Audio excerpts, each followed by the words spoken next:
Chers élèves, bonjour. On corrige aujourd'hui le deuxième examen régional, toujours du roman à thèse, le dernier jour d'un condamné de Victor Hugo. Si vous êtes prêts, on commence. Voici l'extrait du texte qui a été déposé dans cet examen régional. Comme d'habitude, il faut lire le texte, souligner les mots-clés ou bien chercher les éléments qui peuvent nous aider à bien situer le passage. Le procureur général combattit l'avocat et je l'écoutais avec une satisfaction stupide. Puis les juges sortirent, puis ils rentrèrent et le président me lut mon arrêt. Condamné à mort, dit la foule, et tandis qu'on me menait, tout ce peuple se rua sur mes pas avec le fracas d'un édifice qui se démolit. Moi, je marchais, ivre et stupéfait. Une révolution venait de se faire en moi. Jusqu'à l'arrêt de mort, je m'étais senti respirer, palpiter, vivre dans le même milieu que les autres hommes. Maintenant, je distinguais clairement comme une clôture entre le monde et moi. Rien ne m'apparaissait plus sous le même aspect qu'auparavant. Ces larges fenêtres lumineuses, ce beau soleil, ce ciel pur, cette jolie fleur, tout cela était blanc et pâle, de la couleur de linceul. Ces hommes, ces femmes, ces enfants qui se pressaient sur mon passage, je leur trouvais des airs de fantômes.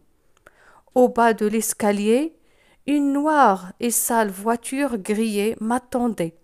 Au moment d'y monter, je regardais au hasard dans la place. Un condamné à mort, criaient les passants en courant vers la voiture. À travers le nuage qui me semblait s'être interposé entre les choses et moi, je distinguais deux jeunes filles qui me suivaient avec des yeux avides. « Bon, dit la plus jeune, en battant des mains, ce serait dans 6 semaines. » Donc, c'est l'extrait qui a été déposé dans cet examen régional. Donc, les mots-clés qu'on peut relever, vous avez le procureur général, vous avez la foule, vous avez mon arrêt prononcé par le président, vous avez la voiture qui va transporter le condamné à mort, vous avez le peuple qui est à l'extérieur qui appelle le condamné à mort, puis vous avez la dernière expression, ce serait dans 6 semaines. Donc, ce texte se situe dans le 2e chapitre, c'est toujours le début de l'histoire. Le condamné, il se souvient du jour du procès, quand il était au tribunal et qu'il a entendu son arrêt de mort prononcé par le président qui a prononcé son jugement final condamné à mort. Et comment les gens à l'extérieur, que ce soit les femmes, les hommes et les enfants, couraient près de lui quand il veut le mettre dans la voiture pour l'emmener en prison et tout le monde l'appelle condamné à mort. Voici les questions qui ont été déposées dans cet examen régional. La première question, complétez le tableau.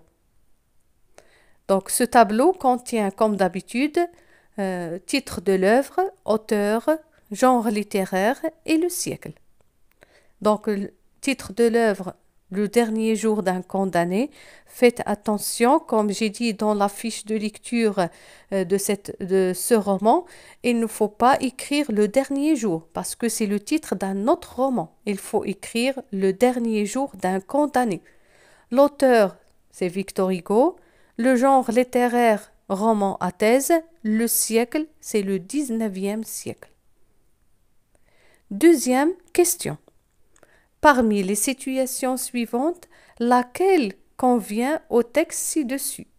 Vous avez des situations. Quelle est la situation qui va avec ce texte?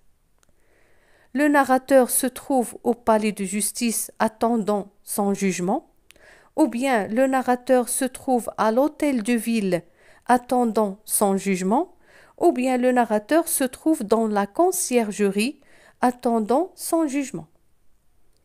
Donc, puisque c'est le deuxième chapitre de cette histoire, donc, et le condamné, il est dans le tribunal, ou bien ce qu'on appelle le palais de justice, donc la réponse correcte, le narrateur se trouve au palais de justice attendant son jugement. Troisième question. Que fait le président dans le premier paragraphe? Que fait le président? Donc la réponse est dans le premier paragraphe. Il lit l'arrêt de mort du condamné. C'est lui qui va lire l'arrêt de mort ou bien le jugement final. 4. Quelle est la réaction de la foule? La foule, ça veut dire les gens qui sont soit présents dans la salle de sentence ou bien à l'extérieur. Donc, qu'est-ce qu'ils font? Quelle est leur réaction? La foule se rua sur les pas du condamné, ou bien la foule se pressait sur mon passage. Troisième question, vous avez à recopier un tableau et le compléter. Donc, ce tableau, vous avez l'état du narrateur avant le jugement et après le jugement. Donc, avant le jugement, comment était le condamné à mort? Vous avez, je m'étais senti respirer, palpiter, vivre dans le même milieu que les autres hommes. C'est-à-dire qu'avant le jugement, le condamné, il avait un espoir qu'il va être sauvé. Après le jugement, c'est-à-dire après avoir prononcé l'arrêt de mort, maintenant, je distinguais clairement comme une clôture entre le monde et moi. Question 6. Observez l'énoncé suivant. Vous avez cette phrase. Tout cela était blanc et pâle de la couleur de linceul. La figure contenue dans ce passage est une métaphore, ou bien une personnification, ou bien une métonymie. Donc, tout cela était blanc et pâle, et la couleur de linceul. Linceul, c'est le tissu blanc dans lequel on enveloppe le cadavre d'une personne qui est morte. Donc, le condamné, qu'est-ce qu'il a fait? Il a fait une comparaison avec son entourage, ce qu'il voit, et linceul. Donc, c'est une métaphore. Quel sentiment cette figure met-elle en valeur? Ça veut dire, cette figure de style qui est la métaphore, il nous donne quel sentiment? Il nous donne un sentiment de tristesse de la mort, puisqu'on parle de linceul, qui est un indice de la mort. Observez la phrase suivante. Je leur trouvais des airs de fantômes. De qui parle le narrateur?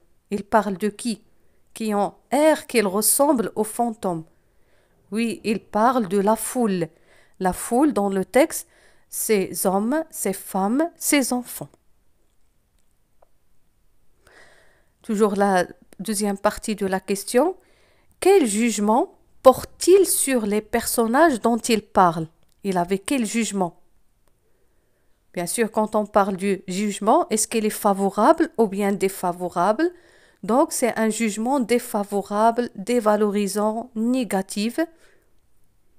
Question 8. Observez le dernier paragraphe. Ça veut dire que vous allez lire le dernier paragraphe. Citez deux actions de la foule à la vue du narrateur. Citez deux gestes ou bien deux actions faites par la foule quand ils ont vu le narrateur. Se ruer sur mon passage, courir, crier, se presser sur mon passage. Deuxième partie de la question.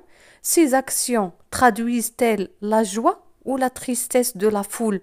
Ça montre que la foule, elle est heureuse ou bien triste? Oui, ça montre que la joie de la foule.